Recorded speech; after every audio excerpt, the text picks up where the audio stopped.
একজন মহিলা, মদিনার একজন মহিলা সাহাবী নবীর সামনে দাঁড়ায় বলে, ইয়া রাসূলুল্লাহ, আপনি কি চিন্তা করেন? হুজুর, আমার তো বড় কোনো সন্তান নাই, আমার স্বামীও নাই, দুনিয়া থেকে বিদায় হয়ে গেছে। এই 2 বছরের ছোট্ট বাচ্চা আমার কোলে আছে, আমি একজন শহীদের মা হতে চাই। ইয়া রাসূলুল্লাহ, 2টা বছরের শিশুকে আমি আপনার হাতে দিয়ে গেলাম, এই সন্তানকে আপনি আপনার যুদ্ধের ঢাল বানায় নিবেন। আল্লাহু আকবার।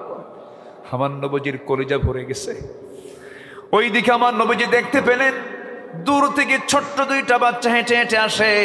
হেঁটে হেঁটে এসে বলে, ইয়া রাসূলুল্লাহ, আপনি কি চিন্তা করেন? যোদ্ধার সংকট হয়েছে, মনে হয় মুজাহিদ নাই। চিন্তা করবেন না, আপনি যদি পারমিশন দিয়ে দিতেন, আমরা 2জন মিলে আপনার সঙ্গে থেকে থেকে যুদ্ধ করতাম। নবীজি বললেন, না রে না, তোমরা যুদ্ধ করতে পারবে না, বয়স নাই, ফিটনেস নাই, তোমাদেরকে আমি পারমিশন দিতে পারবো না। ছোট্ট 2টা বাচ্চার মধ্যে বড় ছেলে, বড় ভাইটা বলতেছে, ইয়া রাসূলুল্লাহ, আমি ওর চাইতে একটু লম্বা, আমাকে পারমিশন দেওয়া যায় না? ছোটজন বলে, হুজুর, আপনি যদি আমার বড় ভাইকে অনুমতি দেন, আমাকে অনুমতি দিতে হবে, কারণ সে লম্বাই বড় হতে পারে, কিন্তু গায়ের শক্তি আমার বেশি। আমার নবীজি খুব খুশি হয়ে গেলেন। এবার ছোটজন বলে, হুজুর, তাই যদি দেখতে চান 2জনকে মারামারি লাগায় দেন। এই কথা বলেই 2জন মারামারি লেগে গেছে। বড়জন ছোটজনকে নিচে ফেলে দিয়েছে। ছোটজন নিচ থেকে বলতেছে, ভাই রে, ও ভাই, তুই আমার বয়সে বড়, তুই তো আমার সঙ্গে লড়াই করে জিতেই যাবে, এটাই স্বাভাবিক, কিন্তু তোর মধ্যে কি মায়া দয়া নাই? একসঙ্গে খাই ঘুমাই, আজকে তুই আমার একা থেকে রেখে যুদ্ধের ময়দানে যাবি, এটা কেমন কথা রে? তোর গায়ের শক্তি একটু কমায় দে। এই কথা বলা মাত্রই বড় ভাই গায়ের শক্তি কমায় দিয়েছে। ছোটজন বড় ভাইয়ের বুকের উপরে উঠে মুস্কি মুস্কি হাসি মেরে বলছে, হুজুর, এই যা হারায়া দিলাম, রাসূল টের পেয়ে গেছেন। আমার নবীজি ছোট্ট 2টা বাচ্চাকে বুকের মধ্যে আলিঙ্গন করে নিয়ে আকাশের দিকে তাকায় বলছে, আরশের মালিক আল্লাহ, আমার সাহাবীদের অস্ত্র নাই, আমার সাহাবীদের গায়ের জোর নাই, আমার সাহাবীরা রোজা রেখে ক্লান্ত হয়ে গেছে, আল্লাহ তুমি সাহায্য করো। আল্লাহু আকবার। জিহাদের ময়দানে ঝাঁপিয়ে পড়লেন 313 জন সাহাবী নিয়া। সবাই ওরা ঘোড়ার পিঠে করে চলে আসছে। আমার নবীজির ঘোড়াও নাই। যুদ্ধের ময়দানে তিনি দাঁড়ায় গেছেন। যুদ্ধ যখন শুরু হয়ে গেছে, আমার নবীজি যে পাশে দাঁড়ানো ছিলেন সেই জায়গাটা হলো বালুর জায়গা। কিসের জায়গা বলেন? বালুর জায়গা। নিজের চোখে দেখে আসছি আমি। সেখানে শুহাদায়ে বদর 13 জন সাহাবীর লাশ একসঙ্গে রাসূল সমাহিত করেছেন। একজন ক্ষতবিক্ষত হয়েছিলেন, রক্তাক্ত হয়েছিলেন, কিন্তু মারা যান নাই। আউযু বিল্লাহি মিনাশ শাইতানির রাজীম।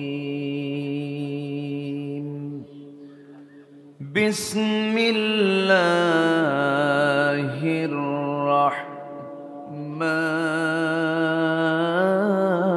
রাহমানির রাহিম।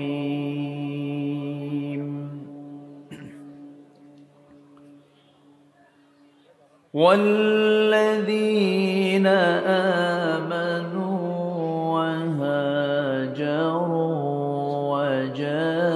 وجاهدوا في سبيل الله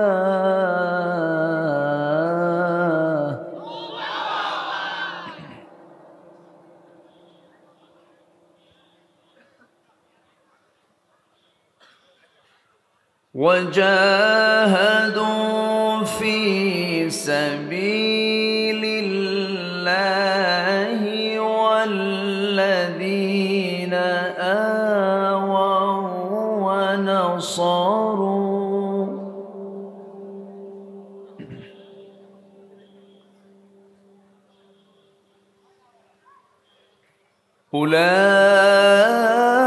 أولئك هم المؤمنون حقا لهم مغفرة ورزق كريم.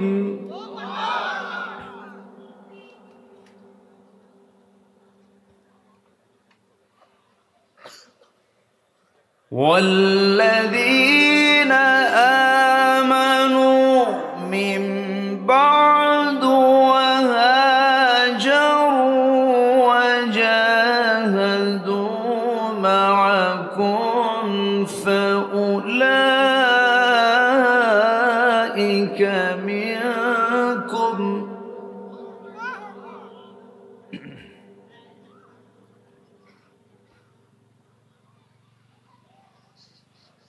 وأولو الأرحام بعضهم أولى ببعض في كتاب الله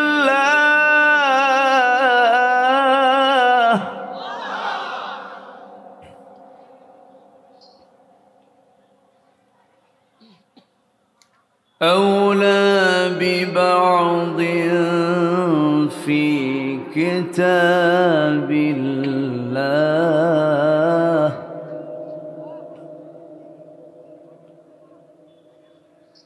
إن الله بكل شيء عليم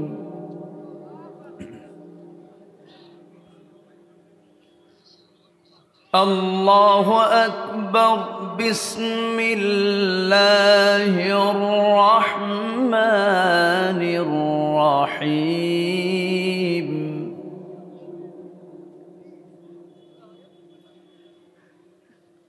إن الله وملائكته يصلون على النبي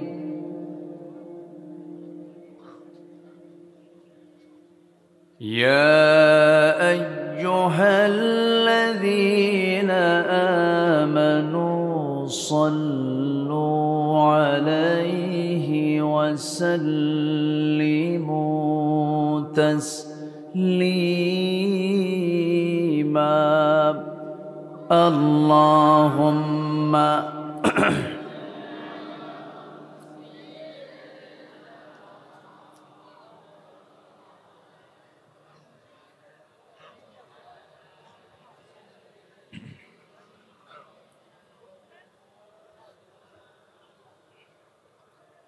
একটু মহব্বত দিয়ে নবীর প্রেমে মাতোয়ারা হয়ে আওয়াজ দিয়ে জবান খুলে সবাই বলুন আল্লাহুম্মা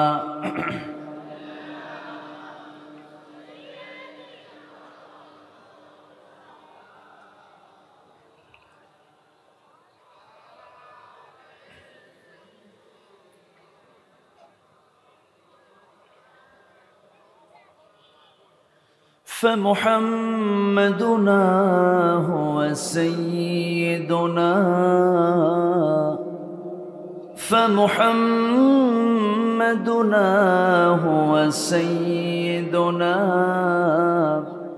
فالعز لنا لإجابته اللهم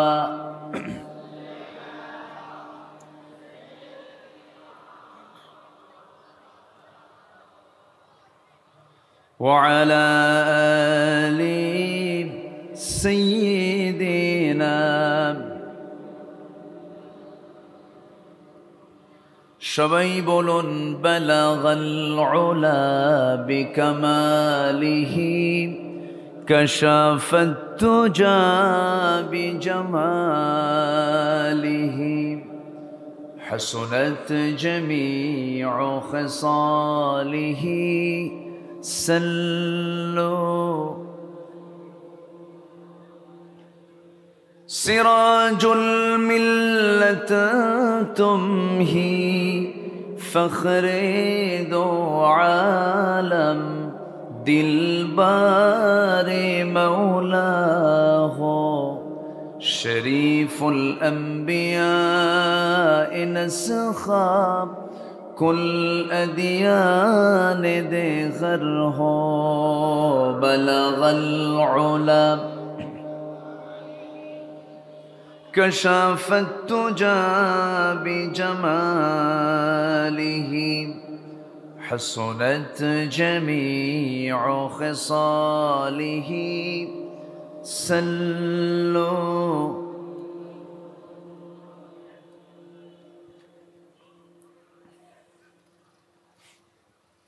খুলনা অঞ্চলের যশোর জেলার সদর উপজেলার ভাতুড়িয়া এলাকাবাসী যুব সমাজ মাহফিল ইন্তেজামিয়া কমিটি কর্তৃক আয়োজিত চাচড়া ভাতুড়িয়া কলেজ মাঠে অনুষ্ঠিত 11তম তাফসীরুল কোরআন মাহফিল 2024 17ই ফেব্রুয়ারিতে অনুষ্ঠিত আজকের এই মহৎ আয়োজনের সম্মানিত সুযোগ্য সভাপতি, আজকের এই প্রোগ্রামের বরেণ্য সাহেবে সদর জনাব হাজী আব্দুর রাজ্জাক সাহেব, প্রধান অতিথি চাচড়া ইউনিয়ন পরিষদের সম্মানিত চেয়ারম্যান ইসলাম দরদি ব্যক্তিত্ব জনাব শামীম রেজা, আজকের প্রোগ্রামের বরেণ্য অতিথি, বিশেষ করে আমার পূর্বে কথা বলেছেন, সুন্দর সঙ্গীত দিয়ে আমাদের হৃদয়ে ইসলামের খোরাক মিটিয়েছেন আমার প্রাণপ্রিয় ভাইজান অ্যাডভোকেট রুকনুজ্জামান হাফিজাহুল্লাহ। কথা বলেছেন বিশিষ্ট ইসলামী সঙ্গীত শিল্পী জনাব কবির বিন সামাদ। উপস্থিত হযরত উলামায়ে কেরাম, ফদলা ইজাম, জাতির শ্রেষ্ঠ সন্তান শিক্ষক মণ্ডলী, প্রফেসর জাহাঙ্গীর হোসেন সহ উপস্থিত সম্মানিত মেহমানবৃন্দ, সামনে উপস্থিত দূরে কাছের বিভিন্ন স্থান থেকে ছুটে আসা কালেমার ঝান্ডাবাহী, তাওহীদের পতাকাবাহী, দিন ইসলামের নর শারদুল বীর মুজাহিদ, প্রাণ প্রিয় সম্মানিত দিনী ভাইরা, আড়ালে বসে আছেন শ্রদ্ধেয়া সম্মানিতা মা বোনেরা, আলোচনার সূচনায় আনুষ্ঠানিকতার মধ্য দিয়ে আমার পক্ষ থেকে আবারও দিল খোলা সালাম, আসসালামু আলাইকুম ওয়া রাহমাতুল্লাহি তাআলা ওয়া বারাকাতুহু। সবাই কেমন আছেন? জি, আমাকে প্রশ্ন করে ফেলেছেন। আল্লাহ তাআলা আমাকে তো আপনার মতোই রেখেছেন, আপনার কাতারই রেখেছেন, বলি আলহামদুলিল্লাহ। সম্মানিত হাজিরিন, মহান রব্বুল আলামিনের অশেষ শুকর, যে মহান আল্লাহ সুবহানাহু ওয়া তাআলা আমাকে আপনাকে সুস্থ রেখে নিরাপদে রেখে এমন সুন্দর একটি জান্নাতের টুকরায় আসার বসার সুযোগ করে দিয়েছেন। সেই মহান জাল্লা শানুহুর দরবারে আমরা সবাই লাখ কোটি সাজুদ শুকর আদায় করি, মুহাব্বাতান জোরালো কণ্ঠে বলে উঠছি আলহামদুলিল্লাহ। আবারও বলছি আলহামদুলিল্লাহ। চিৎকার মেরে বলছি আল্লাহুম্মা ইন্নী আসআলুকা আল হুদা ওয়াত তুকা ওয়াল আফাফা ওয়াল গিনা। সবাই বলি আল্লাহুম্মা লাকা আসলামতু ওয়া বিকা আমানতু ওয়া আলাইকা তাওয়াক্কালতু ওয়া ইলাইকা আনাবতু ওয়া বিকা খাসামতু। আমরা আল্লাহ তাআলার শুকর আদায় করে নিলাম। সম্মানিত হাজিরিন, আমি সেখান থেকেই কথা বলতে চাই যেখান থেকে আমি তেলাওয়াত দিয়ে শুরু করেছি। হ্যাঁ, ও আব্বা আম্মা খুঁজে পাচ্ছে না, পাবে খুঁজে। কি নাম তোমার? মদিনা। ছেলে না মেয়ে? মেয়ে। আচ্ছা, বাবার নাম? শহীদ। সুন্দরপুর বাড়ি, শঙ্করপুর বাড়ি। তো এখানে কমিটির কাছে বাচ্চাটা আছে, কান্নাকাটি করছে। তো শহীদ ভাই, আপনার মেয়ে এই জায়গায়, আম্মুর নাম কি? কুলসুম। আচ্ছা, ঠিক আছে, থাকলো তো আলহামদুলিল্লাহ। এখানে তো হারার কোনো সুযোগ নাই ইনশাআল্লাহ। সম্মানিত ভাইয়েরা, আসতে পেরেছি জান্নাতের টুকরায়, শুকরিয়া আদায় করছি, বলি আলহামদুলিল্লাহ। জোরে বলি আলহামদুলিল্লাহ। চিৎকার মেরে বলছি আল্লাহুম্মা ইন্নী আসআলুকা আল হুদা ওয়াত তুকা ওয়াল আফাফা ওয়াল গিনা। সবাই বলি আল্লাহুম্মা লাকা আসলামতু ওয়া বিকা আমানতু ওয়া আলাইকা তাওয়াক্কালতু ওয়া ইলাইকা আনাবতু ওয়া বিকা খাসামতু। আমরা আল্লাহ তাআলার শুকর আদায় করে নিলাম। সম্মানিত হাজিরিন, সম্মানিত উপস্থিতি, আমি সূরাতুল আনফাল থেকে আমার অভ্যাস অনুযায়ী শেষ দিকের দুটো আয়াতে কারীম আমি তেলাওয়াত করেছি। আমরা যে কোনো জিনিস যখন বাজারে খুঁজতে যাই, নকলটা দেখি না আসলটা দেখি? বলেন। নিজে নকল হলেও আসলটা খুঁজি, ঠিক আছে না? নিজে যদি ভুলও থাকি, নিজে যদি ভেজালও হই, আমরা নির্ভেজালটাই খুঁজে বেড়ার চেষ্টা করি। তো আল্লাহ তাআলা এখানে বান্দাকে বলছেন, বান্দা তুমি জেনে নাও আমি তোমাকে প্রকৃত মুমিন হিসেবে কবুল করব এবং তোমাকে আমার পক্ষ থেকে দুটো পুরস্কারে পুরস্কৃত করব, মহা পুরস্কারে পুরস্কৃত করব। তোমাকে 4টা কাজ করে আমার সামনে হাজির হতে হবে। কয়টা কাজ করে বলেন? 4টা কাজ করে। আল্লাহ তাআলা বিভিন্ন জায়গায় ইমানদারকে বিভিন্ন হুকুম দিয়েছেন। এর মধ্যে কিছু আছে ফরজ হুকুম, কিছু আছে ফরজের কাছাকাছি এমন হুকুম। সম্মানিত ভাইয়েরা, কিছু আছে হালাল আর কিছু আছে হারাম। আল্লাহ তাআলা আমাকে আপনাকে এই দুনিয়াতে পাঠিয়েছেন হারামকে ধরার জন্য না ছাড়ার জন্য? ছাড়ার জন্য। আর হালালকে ধরার জন্য, হালালকে গ্রহণ করার জন্য। এই হালাল হারামের যে সীমারেখা, কোনটা হালাল আর কোনটা হারাম, হালাল হারামের যে সীমারেখা আল্লাহ তাআলা দিয়েছেন যে কিতাবে, সেই কিতাবের সমষ্টি কি বলেন? সেই কিতাবের নাম কি বলেন? আল কোরআন। সেই কোরআনে কারীমের আমি 74 এবং 75 এই দুটো আয়াতকে সামনে রেখে কথা বলতে চাচ্ছি। ওমা তাওফীকি ইল্লা বিল্লাহ আলাইহি তাওয়াক্কালতু ওয়া ইলাইহি উনীব। সেই মহান রবের প্রতি পূর্ণ ভরসা রেখে আসুন মূল আলোচনার দিকে সোজা চলে যাচ্ছি। আমাকে সময় দেওয়া যাবে তো নাকি? জোরে বলি ইনশাআল্লাহ। আরো জোরে বলি ইনশাআল্লাহ। আমরা সেই সময় হাজির হয়েছি যে সময় পৃথিবীতে সৎ মানুষের সংখ্যা বেশি না অসৎ মানুষের সংখ্যা বেশি? আচ্ছা, পৃথিবীতে সৎ ব্যবসা বেশি না অসৎ ব্যবসা বেশি? অসৎ ব্যবসার পরিমাণটা বেশি। আমার দেশে অনেক ব্যবসায়ী আছে, এর মাঝে অসৎ ব্যবসায়ী আছে না নাই? মদের ব্যবসা করা তো খুব ভালো কাজ, আসতে বলে। মদের ব্যবসায়ী আছে না নাই? মদ বিক্রি করে পরিবার চালায়, আছে না? আচ্ছা, পতিতাবৃত্তি আছে না নাই? জুয়ার কারবার আছে না নাই? আছে। আল্লাহ এগুলোকে হালাল করেছেন না হারাম করেছেন? শুধু হারাম না বড় ধরনের হারাম? শুধু গুনাহ না বড় গুনাহ? বড় গুনাহ। সম্মানিত ভাইয়েরা, পৃথিবীতে বিশ্বব্যাপী বার্ষিক মদ বিক্রির পরিমাণ হল $1600 বিলিয়ন।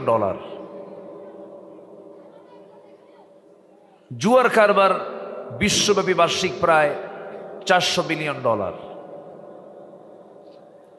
পতিতাবৃত্তির কারবার বিশ্বব্যাপী বছরে প্রায় $300 বিলিয়ন। এরপর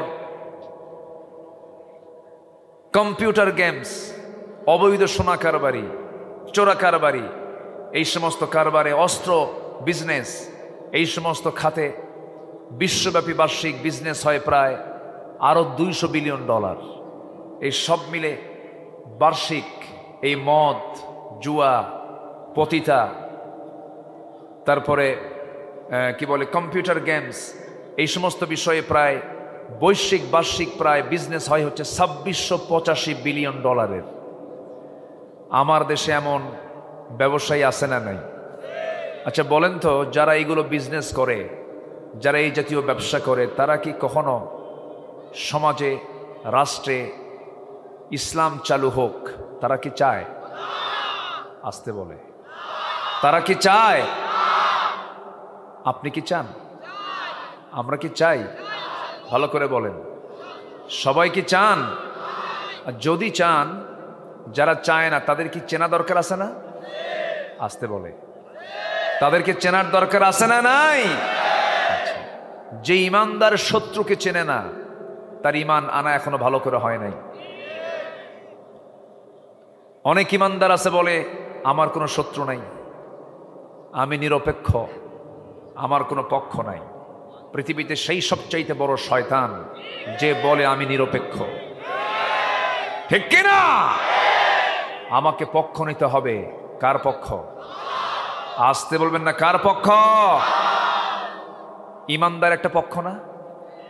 যে ইমানদার সে কি একটা পক্ষ না? আপনি নিরপেক্ষ বলবেন কেন? এরকম লোক আছে না? আচ্ছা, আমরা দল কারো করব না, দল করতেই হবে। সেই দল করতে হবে কার দল? দলের কথা কোরআনে আছে না নাই? আচ্ছা, কিন্তু এরকম গাঁজা খাওয়া না, এই সমস্ত ফাঁকিবাজি না, সন্ত্রাস নির্ভর রাজনীতি নয়, অস্ত্রের রাজনীতি নয়, আদর্শের রাজনীতি করেছেন মুহাম্মদুর রাসূলুল্লাহ। আল্লাহ রাব্বুল আলামিন বলেন, ওয়ালতাকুম মিনকুম উম্মাতুন ইয়াদউনা ইলাল খায়রি ওয়া ইয়া'মুরুনা বিল মা'রুফি ওয়া ইয়ানহাউনা আনিল মুনকার ওয়া তু'মিনুনা বিল্লাহ। তোমাদের ভিতরে এমন একটা দল অবশ্যই থাকা দরকার যারা সৎ কাজের আদেশ দেবে, অসৎ কাজের বাধা প্রদান করবে। আজকে বুকটা ফেটে যায়, চোখের সামনে এত বড় অবৈধ কারবারগুলো চলে। হোটেলে হোটেলে মদ পাওয়া যায়, জেনা করার জন্য নারী পাওয়া যায়, ক্যাসিনো কারবার চলে, জুয়ার কারবারগুলো চলে। সব মুসলমান চোখ দিয়ে দেখে, কেউ কিছু বলে না। অথচ রাসূল বলেছেন, মান রাআ মিনকুম মুনকারান ফালিয়ুগাইয়িরহু বিয়াদিহি ফাইন লাম ইস্তাতি' ফাবিলিসানিহি ফাইন লাম ইস্তাতি' ফাবিকলবিহি ওয়া যালিকা দাআফুল ঈমান আও কামা ক্বালা আলাইহিস সালাতু ওয়াস সালাম।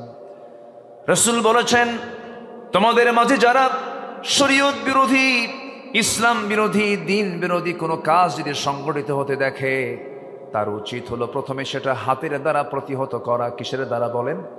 হাতের দ্বারা। ক্ষমতা নাই, হাত দিয়ে তুমি মোকাবেলা করতে পারছো না, প্রশাসন তোমার হাতে নাই, তাহলে তুমি মুখের দ্বারা প্রতিহত করবে, মুখের দ্বারা প্রতিবাদ জানাবে। মুখ দিয়েও বলার কোনো পরিবেশ নাই, তোমার উচিত হলো অন্তর দিয়ে তা ঘৃণা করতে হবে। এবং এটা জেনে রাখবে, হাদিসের বর্ণনায় ব্যাখ্যা এসেছে, ওয়াযালিকা দাফুল ঈমান, অন্তর দিয়ে ঘৃণা করা হলো সবচেয়ে দুর্বল ঈমানের পরিচয়, যা কুফুরের দিকে নিয়ে যেতে পারে। তাহলে এক নম্বর ঈমানের পরিচয় হলো কি দিয়ে মোকাবেলা করা? আসতে বলবেন না, কি দিয়া? খালি মরা ফেরাউনের ইতিহাস শুনলে হবে না।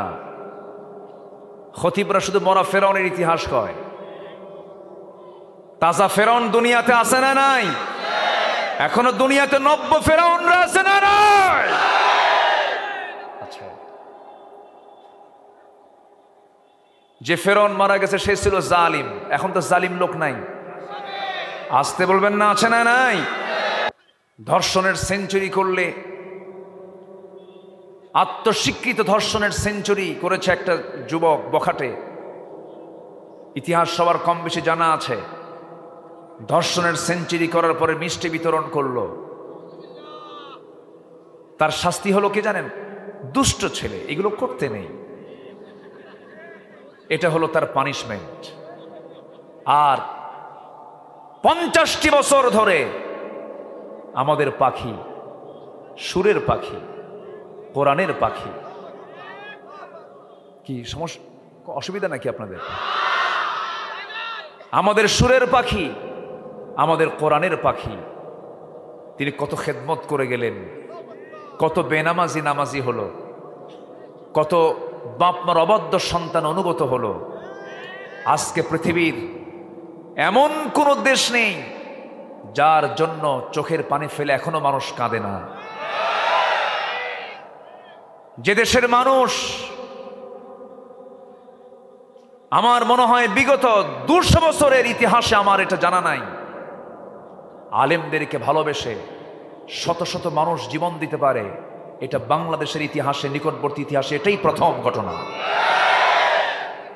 সম্মানিত ভাইয়েরা, বিবেকটাকে যারা নিরপেক্ষ রাখতে পারে না তার ঈমান আনা এখনো হয়নি। বিবেক হচ্ছে পৃথিবীর সবচেয়ে বড় রাডার। বিবেককে নিরপেক্ষ করুন, ঈমানকে বিক্রি করবেন না, হক কথা বলবেন, সোজা পথে চলবেন। পুরস্কার দিবেন কে? আসতে বলবেন না, পুরস্কার দিবেন কে? আমি অন্যায় করব না, কাউকে অন্যায় করতে দেব না। এই জন্য কি একা চললে হবে না মিলেমিশে চলতে হবে? সেই প্ল্যাটফর্মের নাম হবে ইসলাম। সেই প্ল্যাটফর্মের নাম কি হবে? ইসলাম। মসজিদে নামাজ একা হয় না, জামাতে হয়। আমাদের মসজিদের ইমাম যিনি, তিনি কি পাওয়ারফুল ইমাম না পাওয়ারলেস ইমাম? কন পাওয়ারফুল না পাওয়ারলেস? সকালে চাকরি আছে, বিকেলে নাই, ঠিক কি না? নামাজ একটু লম্বা করলে পিছন থেকে সভাপতি লোকমা দেয়, আয়াত বেশি একটু লম্বা বলে লোকমা দেয়। আছে না নাই? আছে। আজকে যদি ইমাম যদি পাওয়ারফুল হতো, সমাজে কোনো অশ্লীলতা, বেহাপনা, নোংরামি এগুলো থাকতো না। আমরা ইমাম দেখতে চাই পাওয়ারফুল। তিনি আমার নেতা হবেন যিনি মসজিদে নামাজ পড়াতে পারবেন, সমাজের নেতৃত্ব দিতে পারবেন। কষ্ট পাচ্ছেন? আলোচনা চালাই, আলোচনা চালাই, জোরে বলি ইনশাআল্লাহ। কিন্তু আমার কাছে মাঝে মাঝে মনে হয় কি জানেন, প্রেজেন্ট ওয়ার্ল্ডের মুসলমানদের অবস্থা কি জানেন? ইসলাম কিতাবে আছে আর মুসলমান কবরে গেছে। মুসলমান কই? কবরে। মুসলমান তো নাই। চোখের সামনে এতগুলো হারাম কাজ সংগঠিত হয়, আমরা চোখ দিয়ে দেখি। আচ্ছা, চোরের সাহস বেশি না বাড়িওয়ালার সাহস বেশি? হ্যাঁ না, কই? শক্তি কার বেশি? শক্তি কার বেশি? সাহস বেশি কার? চোরের না বাড়িওয়ালার? বাড়িওয়ালা। 10 চোর বাড়ি চুরি করতে আসছে, বাড়িওয়ালা একজন। বাড়িওয়ালা শুধু যদি বলে ধর, চোররা থাকবে? থাকবে? মারবে দৌড়। এই যে ধর, এই শব্দটা বলার মানুষ আজকে সমাজে নাই। আমার কথা কি বুঝে আসতেছে? আমরা সচেতন হব। জোরে বলি ইনশাআল্লাহ। আর জোরে বলি ইনশাআল্লাহ। যে বিবেক জাগ্রত হয় না, যে ঈমান প্রয়োজনে জ্বলে ওঠে না, যে ঈমান হকের পক্ষে কথা বলে না, যে ঈমান বাতিল দুর্গে আঘাত হানতে পারে না, এটা ঈমান নয়, ওটা মুনাফিকি। সম্মানিত ভাইয়েরা, সম্মানিত বন্ধুগণ, আমরা ঈমান এনেছি, আমরা কাউকে ভয় পাবো? ঈমান এনেছি আমরা কার উপরে? আসতে বলবেন না, কার উপরে? আল্লাহর উপরে। আমি যদি আল্লাহর উপর ঈমান আনি, আমাকে কেউ হারাতে পারবে না, আমাকে কেউ টলাতে পারবে না। আমার সাহায্যকারী মহান রব্বুল আলামিন তিনি নিজে। আল্লাহ বলছেন, বান্দারে হতাশ হবে না, নিরাশ হবে না। ফালা তাহিনু ওয়ালা তাহজানু ওয়া আনতুমুল আ'লাউনা ইন কুনতুম মুমিনিন। হতাশ হবে না, নিরাশ হবে না। তুমি যদি সত্যিকারের মুমিন যদি হতে পারো, ঈমান যদি ভালো করে আনতে পারো, সমস্ত বিজয় আমি আল্লাহ তোমার হাতে তুলে দেব। শর্ত হলো মুমিন হতে হবে কার পছন্দের? কার পছন্দের? আল্লাহর পছন্দনীয় ঈমানদার বান্দা হতে হবে। আল্লাহ বিজয়ের পতাকা আমার হাতে তুলে দিবেন। জজবা থাকতে হবে। ঈমান তো এনেছি আমরা, কিন্তু যে ঈমানটা হিজরতের চিন্তা করে না, যে ঈমানটা জিহাদের চিন্তা করে না, সেই ঈমানটা হলো মুনাফিক ঈমান। সে ঈমানদার নয়, সে হচ্ছে মুনাফিক। সে কি বলেন? মুনাফিক। আমার বন্ধুগণ, যদি কোনো বান্দা 5 ওয়াক্ত নামাজ পড়ে, রমজান মাসে রোজাও রাখে, হজও করে আসি, যাকাতও আদায় করে, মসজিদ মাদ্রাসায় পড়ে থাকে, তাহাজ্জুদটাও বাদ দেয় না, নফল রোজাও বাদ দেয় না, জিকির আজকারও তার কোনো বাদ নাই, কিন্তু আল্লাহর জমিনে দিন কায়েম হোক এটার জন্য সে জিহাদ করে না, আল্লাহর দিন কায়েমের জন্য সে তার জীবনের সম্পদগুলো, মালগুলো খরচ করে না, আল্লাহর ভাষায় সেই লোকটা হলো মুনাফিক। মুনাফিক, মুনাফিক। এরকম লোক আমার দেশে নাই তো? আসতে বলবেন না, আছে না নাই? একটু কান লাগান। আল্লাহ রাব্বুল আলামিন বলছেন, বান্দারি আমি তোকে টাটকা মুমিনের খেতাব দিয়ে দিলাম, তুই আসল মুমিন, তুই 4টা কাজ করবি, এবং 4টা কাজের ফলাফল হলো আমি আমার পক্ষ থেকে তোকে 2টা পুরস্কারে পুরস্কৃত করব। আল্লাহ রাব্বুল আলামিন বলেন, ওয়াল্লাযীনা আমানু ওয়া হাজারু ওয়া জাহাদু ফি সাবিলিল্লাহ ওয়াল্লাযীনা আওয়াউ ওয়া নাসারু والذين آووا ونصروا أولئك هم المؤمنون حقا لهم مغفرة ورزق كريم জোরে বলুন আল্লাহু আকবার। আল্লাহ রাব্বুল আলামিন বলেন, নিঃসন্দেহে যারা, ওয়াল্লাযীনা নিঃসন্দেহে যারা, আমানু ঈমান আনবে, ঈমান যারা পাকাপোক্ত করে আনবে, যে ঈমানের মধ্যে কোনো শিরিক থাকবে না, বিদাত থাকবে না, কুফর থাকবে না, যে ঈমানদার মাজারে গিয়ে সেজদা দেবে না, যে ঈমানদার মাজারে গিয়ে টাকা দেবে না। মাজারে টাকা দেওয়া লোক আমার দেশে আছে না নাই? আচ্ছা, কোনো পীর কি মাজারে টাকা দেয়? কোনো পীর সাহেব? তাহলে পীর সাহেব কিন্তু মাজারে টাকা দেয় না। আচ্ছা বলেন তো, কোনো হুজুরের বাড়ি কি মিলাদ হয়? তাহলে হুজুরের বাড়ি মিলাদও হয় না, পীর সাহেব গিয়ে মাজারে টাকাও দেয় না। আচ্ছা, কোনো ডাক্তারের বইয়ের কি সিজার লাগে, অপারেশন লাগে? কই, খুব কম লাগে। ডাক্তারের বইয়ের পেটে বাচ্চা, সিজার লাগে না, আমাদের লাগে। কথা বোঝেন নাই? আমার কথা কি বুঝতেছেন কিনা?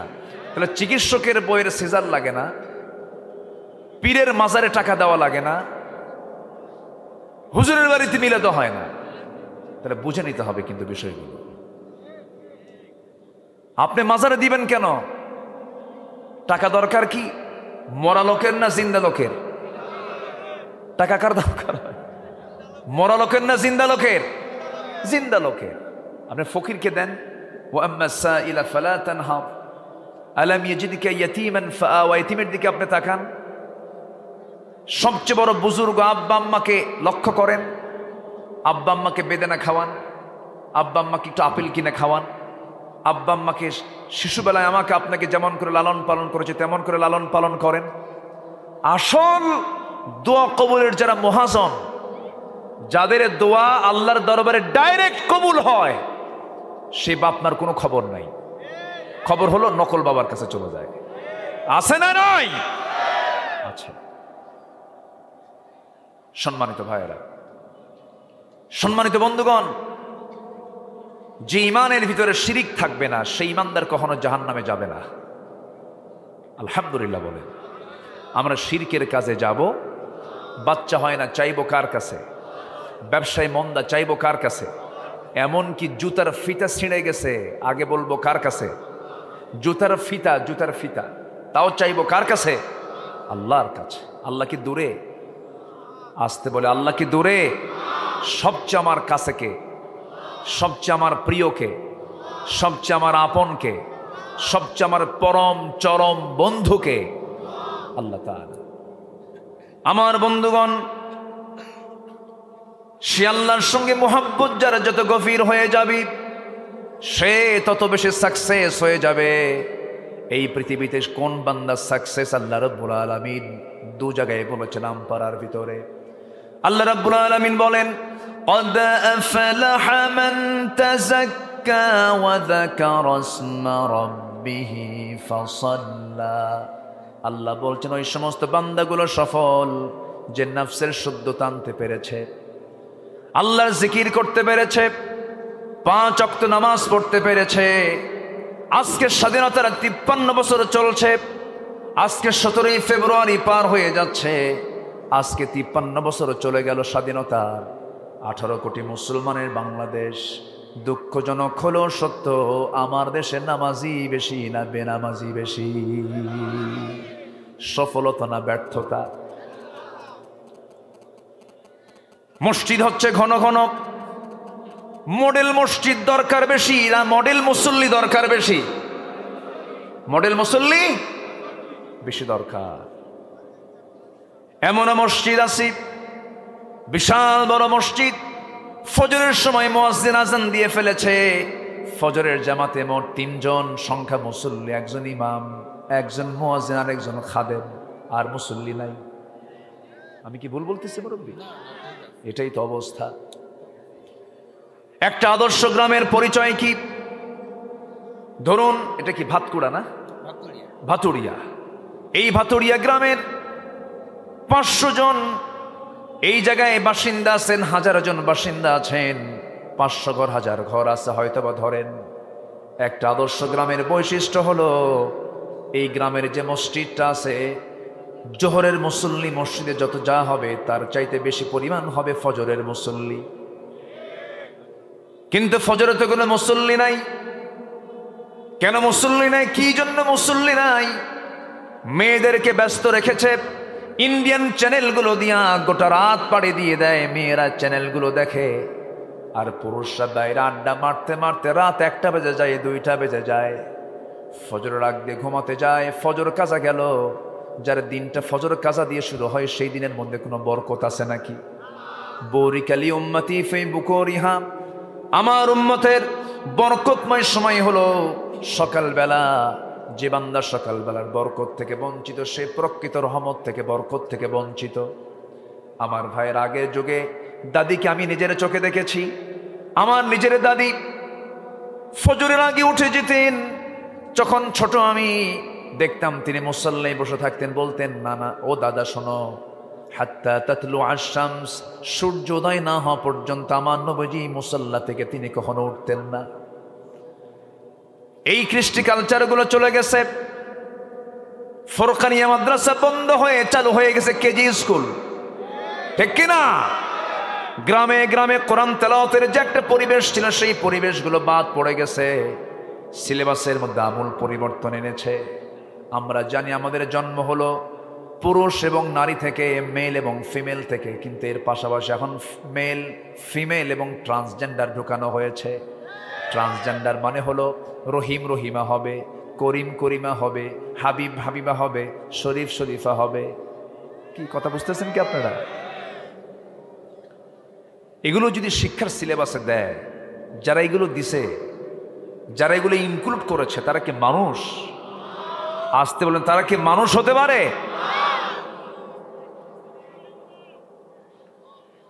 মানুষের বংশ বিস্তার হয় হলো নারী এবং পুরুষের মধ্য দিয়া। আল্লাহ তাআলা আদম এবং হাওয়াকে সৃষ্টির মধ্য দিয়ে মানব সৃষ্টি শুরু করেছেন। এর মাঝে কি ট্রান্সজেন্ডার আছে? আজ তো ট্রান্সজেন্ডার আছে। এই ট্রান্সজেন্ডার থেকে কি কোনো মানব শিশুর জন্ম হওয়ার সম্ভাবনা আছে? নাই। তাহলে এটা কেন? এটা যে কত ভয়ঙ্কর, এটা যে মুসলিম জাতির জন্য কত ভয়ঙ্কর, এখন থেকে যদি সচেতন না হই আমরা, এটার বোঝান। সেই জর্দানের ডেড সি এলাকা, অর্থাৎ মৃত সাগর যাকে বলা হয়, ফি আদনাল আরদ, বর্তমান পৃথিবীর সবচাইতে নিম্নাঞ্চল, সবচেয়ে নিচের এলাকা। এটা নিচু ছিল না, আল্লাহ তাআলা নিচু করে দিয়েছেন। কেমন করে? ওই জাতিটার একটা বদভ্যাস ছিল, সেটা হলো সমকামিতা। পুরুষ পুরুষে জেনা করতো তারা। নারীতে নারীতে জেনা করত তারা এবং এটাকে উৎসাহ দিত তারা। এই জন্য আল্লাহ তাআলা সে কওমে লুতকে একসঙ্গে সেখান থেকে তুলে শূন্যে উপরে উঠায়া এমন একটা আছাড় মেরেছেন, মাটির সঙ্গে গেড়ে দিয়ে মাটিকে নিচের দিকে দাবিয়ে দিয়ে এদেরকে শেষ করে দিয়েছেন। সেই অভিশপ্ত কওমে লুতকে আল্লাহ তাআলা শেষ করে দিয়েছেন এই সমকামিতার অপরাধের জন্য। সেই সমকামিতাকে যারা প্রমোট করতে চায় তারা জাতির চরম দুশমন তারা। এই ব্যাপারে আমার একজনের কথা খুব ভালো লেগেছে। যদিও তিনি ভারতীয় বংশোদ্ভূত, প্রেজেন্ট ওয়ার্ল্ডের একটা অন্যতম পরাশক্তি ইউকে, ইউনাইটেড কিংডম, অর্থাৎ ব্রিটিশ প্রধানমন্ত্রী ঋষি সুনাক, তিনি বলেছেন সমকামিতাকে নিয়ে, তিনি বলেছেন a man is a man, a woman is a woman, that's just a common sense. একটা পুরুষ একটা পুরুষ, একটা নারী একটা নারী, এটা বোঝার জন্য বুদ্ধিজীবী হওয়া লাগে না, কমন সেন্সই যথেষ্ট। আমার বন্ধুগণ, আমার দেশের শিক্ষা সিলেবাসে বলুন তো আমরা কি ফিলিস্তিনের না ইসরায়েলের? আমরা কার পক্ষে কথা বলবো? আমরা কি ইসরায়েলের পক্ষে কথা বলবো না ফিলিস্তিনের পক্ষে কথা বলবো? আমাদের বন্ধু কারা? আরো জোরে বলেন। ফিলিস্তিন হচ্ছে আমাদের বন্ধু। সেই বন্ধুর দেশের মানচিত্র ক্লাস 10 সিলেবাসে না দিয়া ইসরায়েলের মানচিত্র কেন সিলেবাসের মধ্যে ঢুকানো হয়?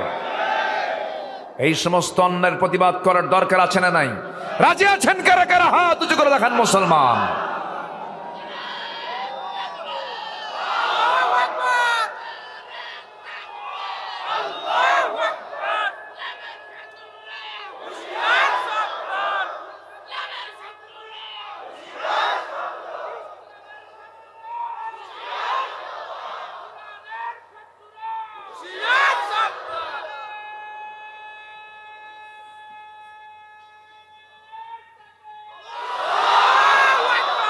আল্লাহ কবুল করুন, জোরে বলি আমিন, আরো জোরে আমিন। আমরা ঘুমাতে যাই আজান শুনে, ঘুম থেকে উঠে আজান শুনে। 4.5 লক্ষ মসজিদের দেশ বাংলাদেশ, লক্ষ লক্ষ আলেম হাফেজের দেশ বাংলাদেশ, শহীদ তিতুর বাংলাদেশ, খানজাহানের বাংলাদেশ, শাহজালালের বাংলাদেশ, শাহপরানের বাংলাদেশে কোরআন সুন্নাহ বিরোধী কোন ষড়যন্ত্র আমরা বাস্তবায়ন হতে দেব না, দেব না, দেব না। প্রয়োজনে বুকের তাজা রক্ত ঢেলে দিতে রাজি আছেন কারা কারা? হাত উঁচু করে দেখান।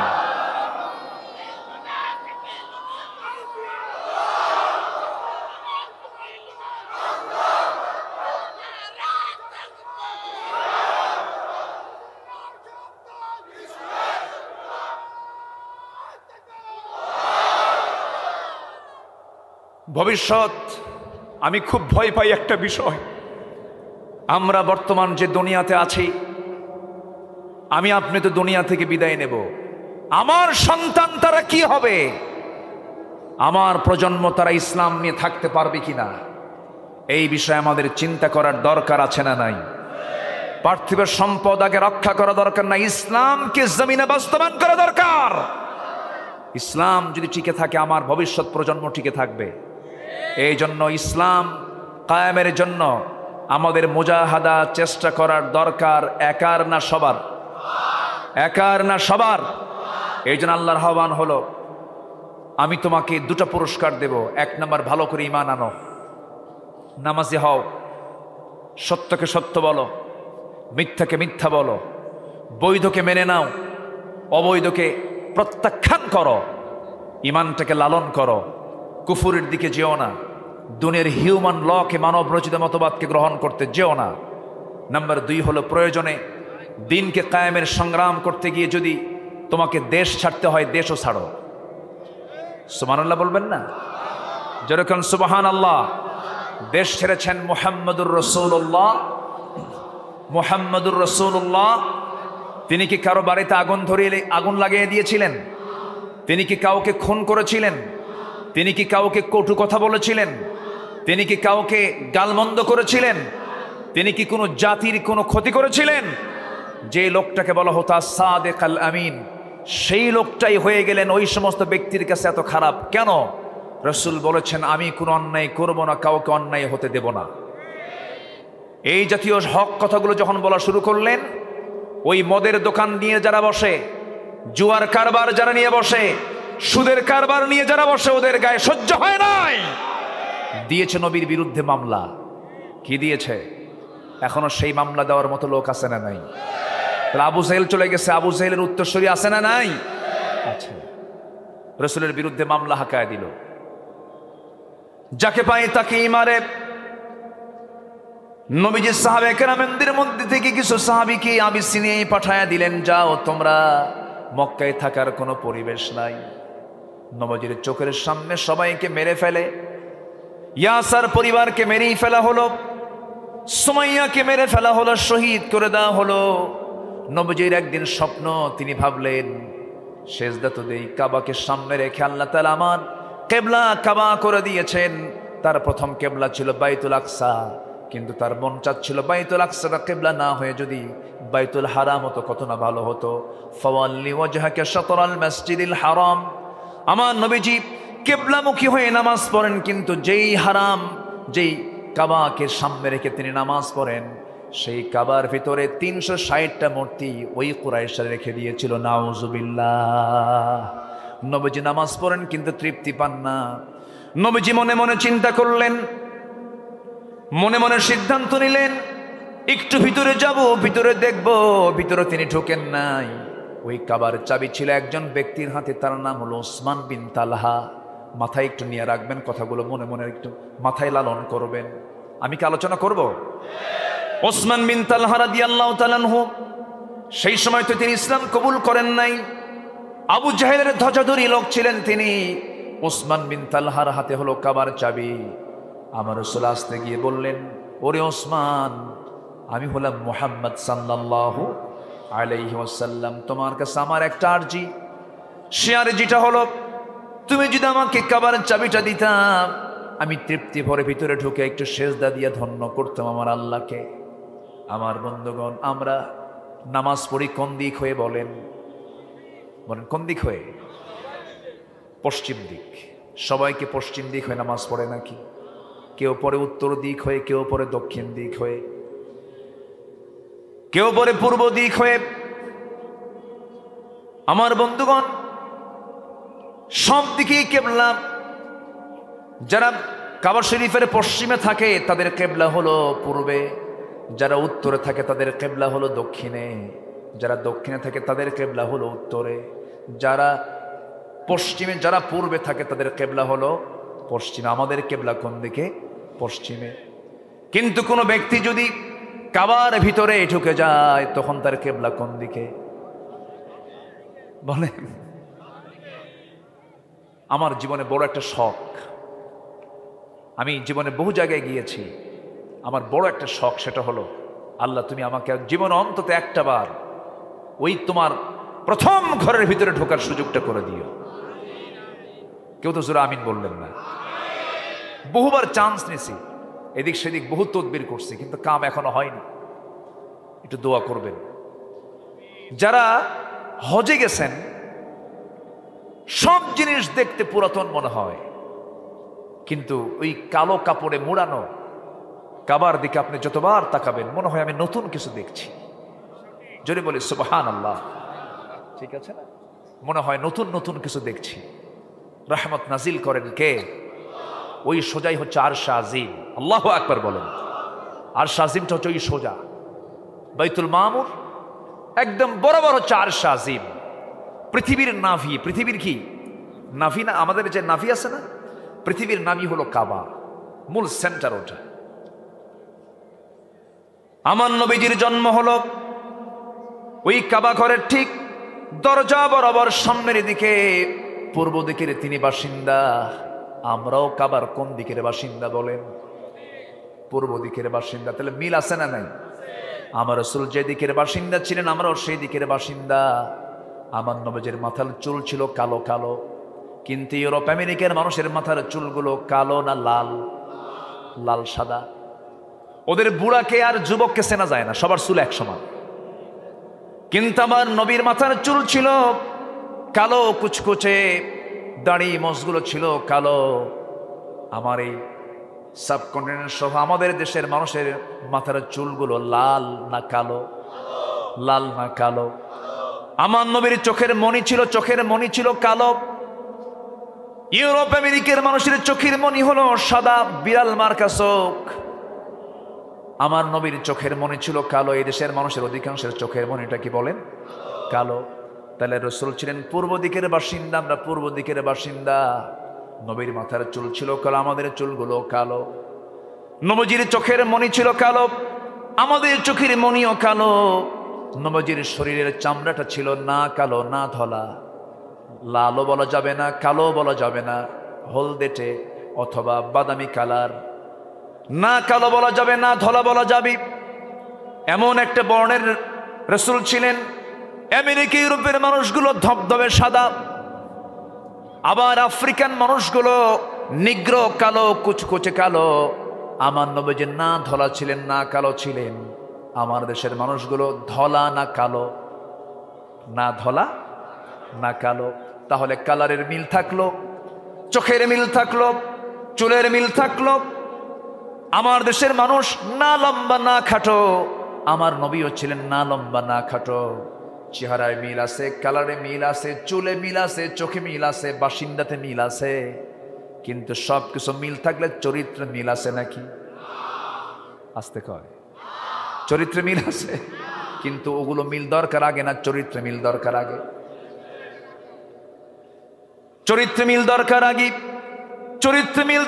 চরিত্রে মিল ছিল ওই কালো বেলালের, ওই চরিত্র মিল ছিল হলো ওই সমস্ত সালমান ফার্সির। কত দূর থেকে, পারস্য থেকে নবীর হাতে বায়াত নিয়ে কালিমা পড়ে মুসলমান হয়ে গেছেন। বেলাল আফ্রিকান মানুষ, কুচকুচে মানুষ বেলাল, কালিমা পড়ে মুসলমান হয়ে গেছেন। চেহারা ছিল না, নিগ্র কালো কুচকুচে মানুষ। আল্লাহ তাআলা তাকে এত সম্মান দিয়েছেন। সম্মানের মূল কারণ হলো বেলাল সবচেয়ে বেশি মোহাব্বত করেছেন তিনি কে? আল্লাহ। আমার নবীজি অনেক লম্বা কথা, কাবার চত্বরে দাঁড়ালেন, কাবার দরজার দিকে তাকালেন।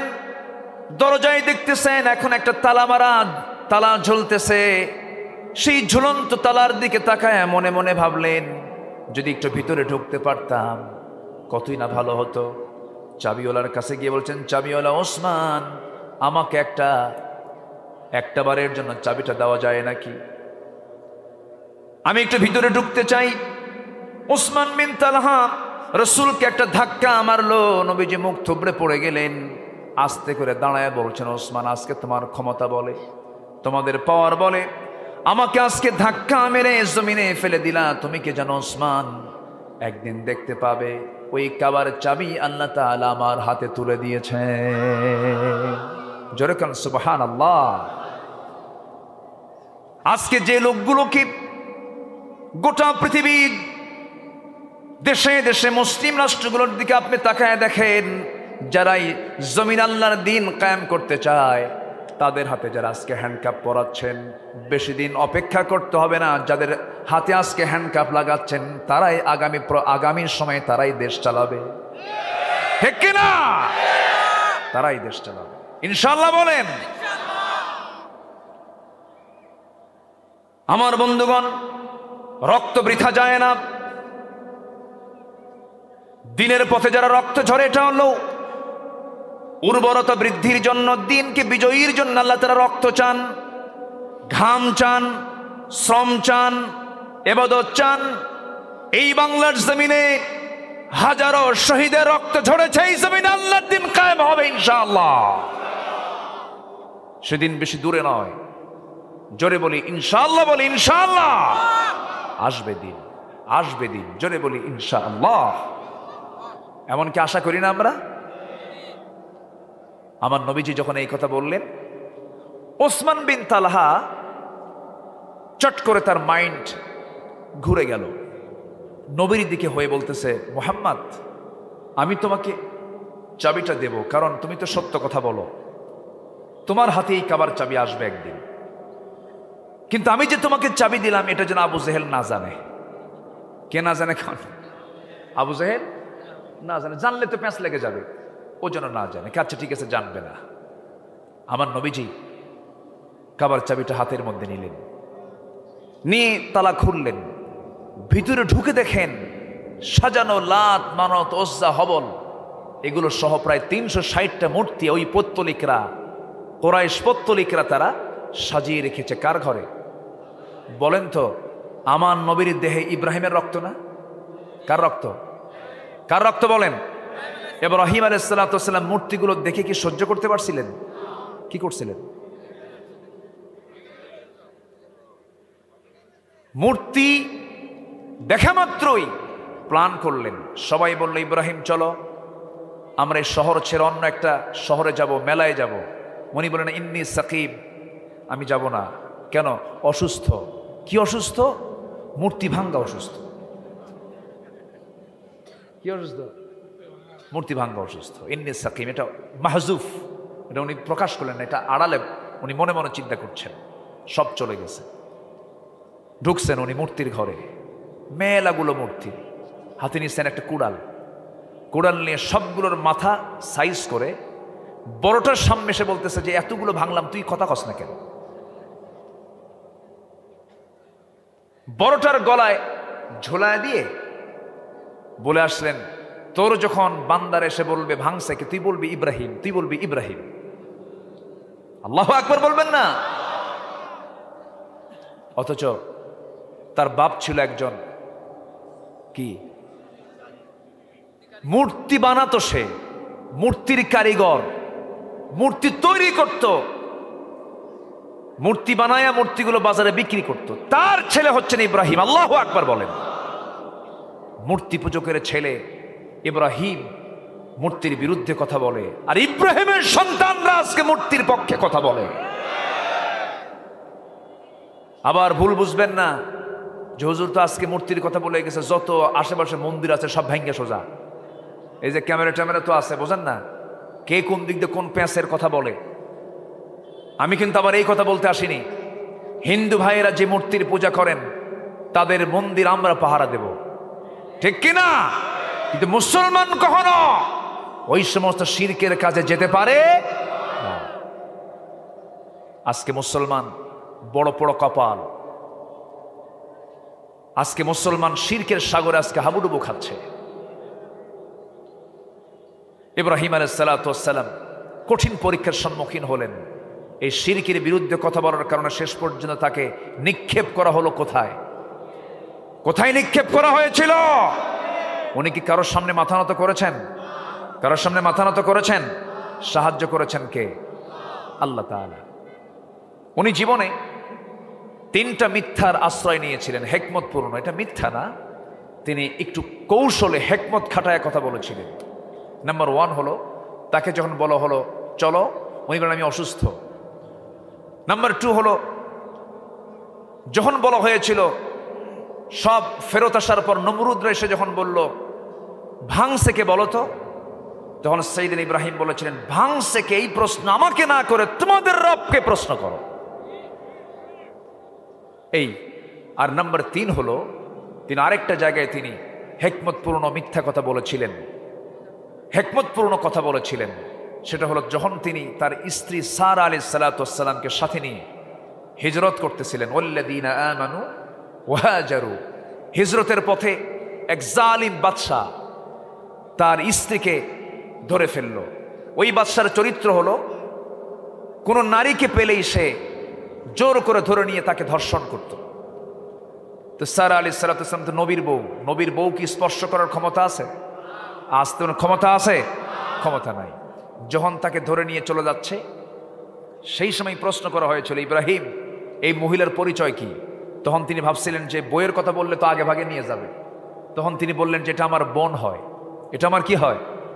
বউ। বউকে কি বলে ফেলছেন? বোন বলে ফেলছেন। তবে হ্যাঁ, শরীয়তের দৃষ্টিতে ইন্নামাল মুমিনুনা ইখওয়া, প্রত্যেক মুমিন সব কি ভাই ভাই। এটা কে বলে দিয়েছেন?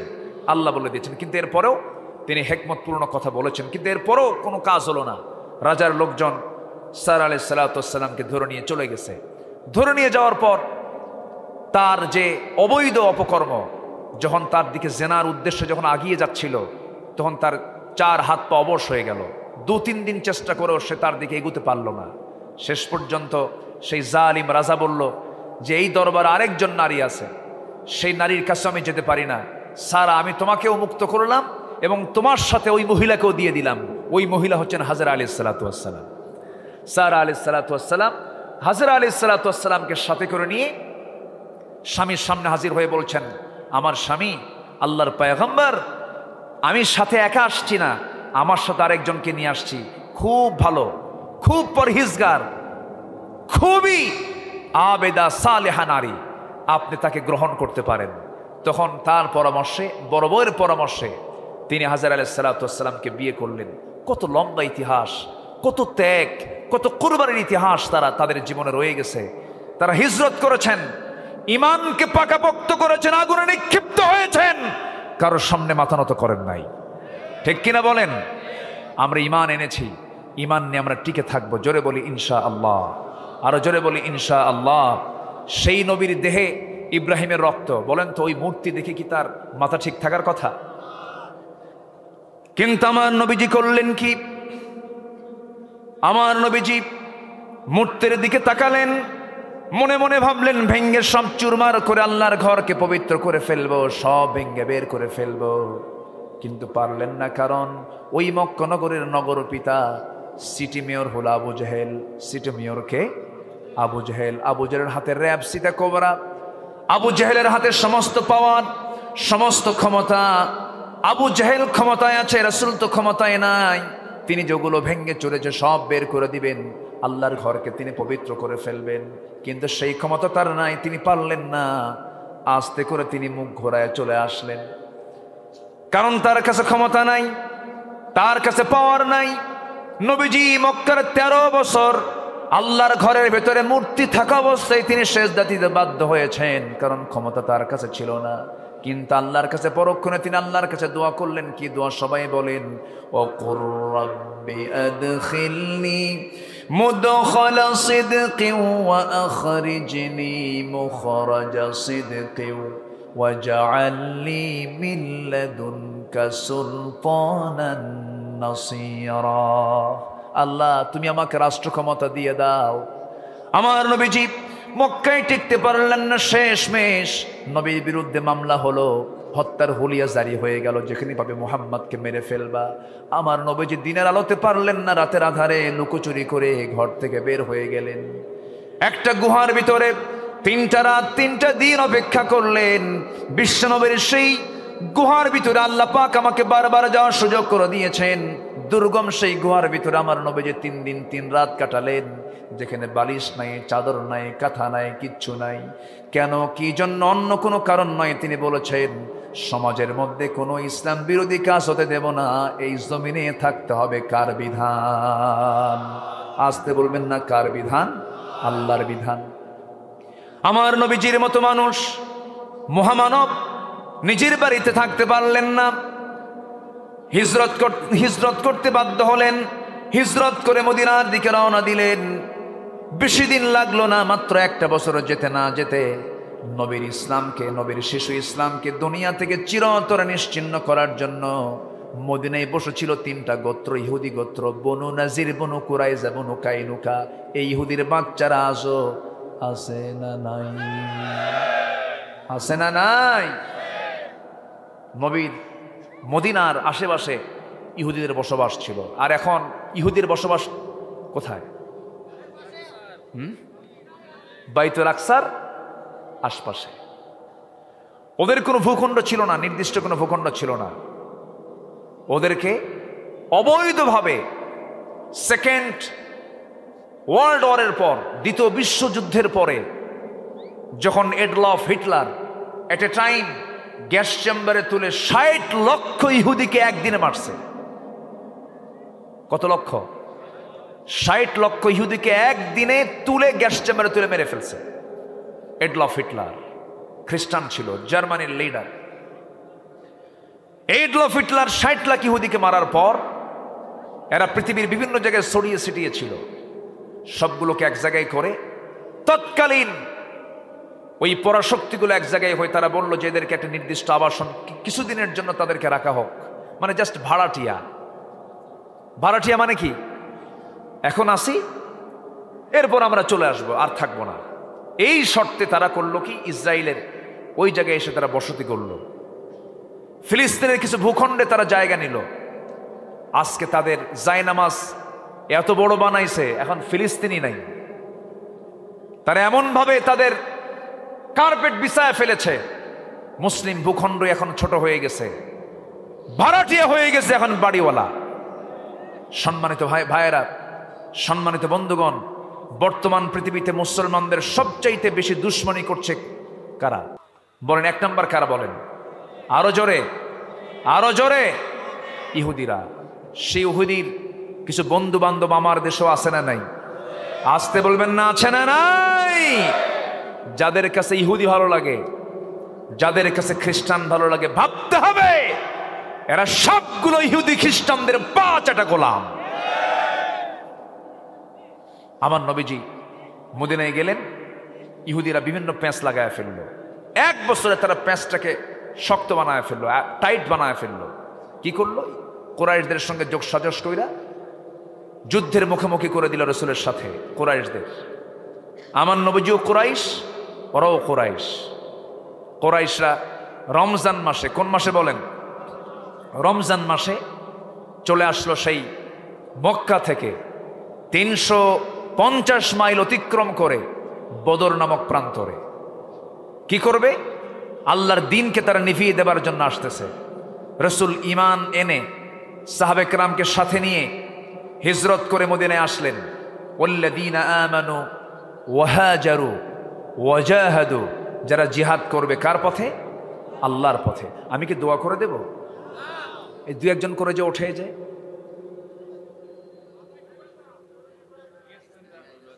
কোনো সমস্যা, কোনো অসুবিধা? তো ওঠে কেন হঠাৎ করে এরকম করে? কোনো সাফসুপ নাই, কোনো সাফসুপ নাই। আর কিছুক্ষণ, আমি তো বেশি ডিস্টার্ব করব না, একটু আমাকে একটু সময় দেন। আমি জানি এখানে হাজার হাজার মা বোনরাও আসছেন, ছোট্ট ছোট্ট বাচ্চা তাদের কোলে। একটা শিশু এখানে হেরে গিয়েছিল, তাই না? পাইছে? আচ্ছা, তাহলে এরা, এই সমস্ত মা বোনরা নিরাপদে বাড়িতে যাক, এদিকেও খেয়াল করার দরকার মনে হয় নাই? বলেন আছে না নাই? আচ্ছা, সব দিকে আমরা খেয়াল করব, ফজরের নামাজের দিকটাও খেয়াল করব। আমি উঠেছি এখানে জাস্ট 10টার একটু পরেই, 10টা 5-6 দিকে আমি উঠেছি। সম্মানিত ভাইয়েরা, আমি কাঙ্ক্ষিত সময়, আপনার অসুবিধা হোক এমন টাইম আমি নেব না, আমি সময় মতোই শেষ করব। কিন্তু আপনি যদি আমার আগে উঠে যান তাহলে তো এটা আদবের খেলাফ হয়ে যাচ্ছে, শৃঙ্খলা ভঙ্গ হয়ে যাচ্ছে। বসেন, একটা পয়েন্ট আমি শেষ করে ফেলি, একটু বসেন প্লিজ, একটু বসেন। সম্মানিত ভাইয়েরা, বদর নামক প্রান্তরে প্রথমে আসলো হলো কুরাইশরা। রসুলকে আগে গেছেন? আগে কিন্তু যাননি। কুরাইশরা যখন এসে বদরে তাদের শিকড় যখন গেড়ে বসলো, তারা যখন এসে সব হাজির হলো, একত্রিত হলো, নবীর কানে সংবাদ চলে গেল। এইদিকে নবীজি কেবলই সাহাবে কেরামকে নিয়ে হিজরত করেছেন। বলেন, ঘর নাই, বাড়ি নাই, বউ নাই, টাকা নাই, পয়সা নাই, অর্থ নাই। সাহাবীরা চরম কষ্টের মধ্যে। এর মধ্যে আবার যুদ্ধের প্রস্তুতি। নবীজি কি পিছপা হয়েছেন না এগিয়ে গেছেন? পিছপা হয়েছেন না এগিয়ে গেছেন? এগিয়ে গেছেন। আমার নবীজি সাহাবে কেরামকে বললেন, সাহাবীরা, আমরা মক্কা থেকে মদিনায় হিজরত করে আসলাম। আমরা হিজরত করে আসার সঙ্গে সঙ্গেই তোমরা সবাই জেনে রাখো, ওই কুরাইশ আমাদেরকে নাস্তানাবুদ করার জন্য, একদম আমাদের অস্তিত্বকে বিলীন করে দেওয়ার জন্য, নিঃশেষ করে দেওয়ার জন্য তারা বদর নামক প্রান্তর পর্যন্ত হাজির হয়েছে। তোমরা কি করবে বলো? সাহাবে কেরাম সামনে দাঁড়ায় বলছেন, ইয়া রাসূলুল্লাহ, বউ ছেড়েছি, বাড়ি ছেড়েছি, ব্যবসা ছেড়েছি, দেশ ছেড়েছি, একমাত্র আল্লাহর জন্য, আপনার জন্য, আপনি যা বলবেন তাই হয়ে যাবে। যেরকম সুবহানাল্লাহ। আমার নবীজি বড় খুশি হয়ে গেলেন। রমজান মাসের রোজা সেই সময় প্রথমবার ফরজ হয়েছে দ্বিতীয় হিজরিতে। সাহাবে কেরাম জীবনের প্রথম রোজা তারা রেখেছেন। 17টা রোজা তারা সম্পূর্ণ করেছেন। 17 রোজা শেষ হয়ে গেছে, 16 রোজা শেষ হয়ে গেছে। 17তম রমজানের দিন রাসূল বললেন, সাহাবীরা, আজকের দিনের রোজা তোমরা ভেঙে ফেলে দাও। কারণ আজকে জিহাদের প্রস্তুতি নিতে হবে। সাহাবায়ে কেরাম বলেন, হুজুর রোজা রাখাও যেমন ফরজ, জিহাদও তেমন ফরজ। রাসূল বললেন, শোনো, রোজা রাখার সুযোগ আমরা পরে পাবো, ফাইদ্দাতুম মিন আইয়ামিন উখার, কিন্তু জিহাদে যদি আজকে আমরা লড়াইয়ে যদি আজকে হেরে যাই, আমরা তো ইসলামকে বিজয়ী অবস্থায় দেখতে পাবো না। অতএব রোজা পরে রাখা হবে, রোজা তোমরা ভেঙ্গে ফেলে দাও, জিহাদের ময়দানে চলো। আমার বন্ধুগণ, যে জিহাদের যে ইবাদতের কাজ করতে গিয়ে একটা ফরজ রোজাকে ভাঙ্গার প্রয়োজন হয়ে যায়, সেই জিহাদের গুরুত্ব ইসলামে আছে না নাই? আসতে বলবেন না, আছে না নাই? একজন মুনাফিক নামাজ পড়তে পারে, রোজা রাখতে পারে, হজ করতে পারে, যাকাত দিতে পারে, কিন্তু মুনাফিক কখনো জান দেওয়ার জন্য জিহাদে যেতে পারে না। যত রক্ত লাগে দেব, প্রয়োজনে লোক পাঠাবো, মাগার আমি যাব না। আছে না এরকম? আসতে বলবেন না, আছে না নাই? আচ্ছা, আমার নবীজি সাহাবায়ে কেরামকে বললেন, সাহাবীরা কে কে আছো চলো আমার সঙ্গে চলো। সীমিত সংখ্যক সাহাবী জড়ো হয়ে গেলেন, আনসার কিছু, মুহাজির কিছু, সব জড়ো হলেন। নবীজি সংখ্যা দেখে চিন্তায় পড়ে গেলেন, এত কম সংখ্যক মুজাহিদ নিয়ে আমি 1000 সৈন্যের বিরুদ্ধে মোকাবেলা করব কেমনে, এমন চিন্তা করছিলেন। একজন মহিলা, মদিনার একজন মহিলা সাহাবী নবীর সামনে দাঁড়ায় বলে, ইয়া রাসূলুল্লাহ, আপনি কি চিন্তা করেন? হুজুর, আমার তো বড় কোনো সন্তান নাই, আমার স্বামীও নাই, দুনিয়া থেকে বিদায় হয়ে গেছে, এই 2 বছরের ছোট্ট বাচ্চা আমার কোলে আছে, আমি একজন শহীদের মা হতে চাই। ইয়া রাসূলুল্লাহ, 2টা বছরের শিশুকে আমি আপনার হাতে দিয়ে গেলাম, এই সন্তানকে আপনি আপনার যুদ্ধের ঢাল বানায় নিবেন। আল্লাহু আকবার। আমার নবীজির কলিজা ভরে গেছে। ওইদিকে আমার নবীজি দেখতে পেলেন দূর থেকে ছোট্ট 2টা বাচ্চা হেঁটে হেঁটে আসে, হেঁটে হেঁটে এসে বলে, ইয়া রাসূলুল্লাহ, আপনি কি চিন্তা করেন? যোদ্ধার সংকট হয়েছে, মনে হয় মুজাহিদ নাই। চিন্তা করবেন না, আপনি যদি পারমিশন দিয়ে দিতেন, আমরা দুজন মিলে আপনার সঙ্গে থেকে থেকে যুদ্ধ করতাম। নবীজি বললেন, না রে না, তোমরা যুদ্ধ করতে পারবে না, বয়স নাই, ফিটনেস নাই, তোমাদেরকে আমি পারমিশন দিতে পারবো না। ছোট্ট 2টা বাচ্চার মধ্যে বড় ছেলে, বড় ভাইটা বলতেছে, ইয়া রাসূলুল্লাহ, আমি ওর চাইতে একটু লম্বা, আমাকে পারমিশন দেওয়া যায় না? ছোটজন বলে, হুজুর, আপনি যদি আমার বড় ভাইকে অনুমতি দেন, আমাকে অনুমতি দিতে হবে, কারণ সে লম্বাই বড় হতে পারে, কিন্তু গায়ের শক্তি আমার বেশি। আমার নবীজি খুব খুশি হয়ে গেলেন। এবার ছোটজন বলে, হুজুর, তাই যদি দেখতে চান, দুজনকে মারামারি লাগায় দেন। এই কথা বলেই 2জন মারামারি লেগে গেছে। বড়জন ছোটজনকে নিচে ফেলে দিয়েছে। ছোটজন নিজ থেকে বলতেছে, ভাই রে, ও ভাই, তুই আমার বয়সে বড়, তুই তো আমার সঙ্গে লড়াই করে জিতেই যাবে, এটাই স্বাভাবিক, কিন্তু তোর মধ্যে কি মায়া দয়া নাই? একসঙ্গে খাই ঘুমাই, আজকে তুই আমার একা থেকে রেখে যুদ্ধের ময়দানে যাবি, এটা কেমন কথা রে? তোর গায়ের শক্তি একটু কমায় দে। এই কথা বলা মাত্রই বড় ভাই গায়ের শক্তি কমায় দিয়েছে। ছোটজন বড় ভাইয়ের বুকের উপরে উঠে মুস্কি মুস্কি হাসি মেরে বলছে, হুজুর, এই যা হারায় দিলাম, রাসূল টের পেয়ে গেছেন। আমার নবীজি ছোট্ট 2টা বাচ্চাকে বুকের মধ্যে আলিঙ্গন করে নিয়ে আকাশের দিকে তাকায় বলছে, আরশের মালিক আল্লাহ, আমার সাহাবীদের অস্ত্র নাই, আমার সাহাবীদের গায়ের জোর নাই, আমার সাহাবীরা রোজা রেখে ক্লান্ত হয়ে গেছে, আল্লাহ তুমি সাহায্য করো। আল্লাহু আকবার। জিহাদের ময়দানে ঝাঁপিয়ে পড়লেন 313 জন সাহাবী নিয়া। সবাই ওরা ঘোড়ার পিঠে করে চলে আসছে। আমার নবীজির ঘোড়াও নাই। যুদ্ধের ময়দানে তিনি দাঁড়ায় গেছেন। যুদ্ধ যখন শুরু হয়ে গেছে, আমার নবীজি যে পাশে দাঁড়ানো ছিলেন সেই জায়গাটা হলো বালুর জায়গা। কিসের জায়গা বলেন? বালুর জায়গা। নিজের চোখে দেখে আসছি আমি। সেখানে শুহাদায়ে বদর 13 জন সাহাবীর লাশ একসঙ্গে রাসূল সমাহিত করেছেন। একজন ক্ষতবিক্ষত হয়েছিলেন, রক্তাক্ত হয়েছিলেন, কিন্তু মারা যান নাই। ওই আহত রক্তাক্ত সাহাবীকে রাসূল বদর থেকে মদিনার দিকে নিয়ে আসতেছিলেন। প্রতিমধ্যে রাস্তায় রাসূলকে জানানো হলো, হুজুর, ওই সাহাবীটাও শাহাদাত বরণ করেছেন।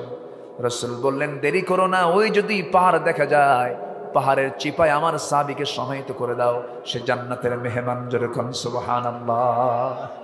আমার নবীজি যুদ্ধ পরিচালনা শুরু করলেন। যুদ্ধের এক পর্যায়ে দেখা গেল মুসলমানদের বিজয় এসেছে।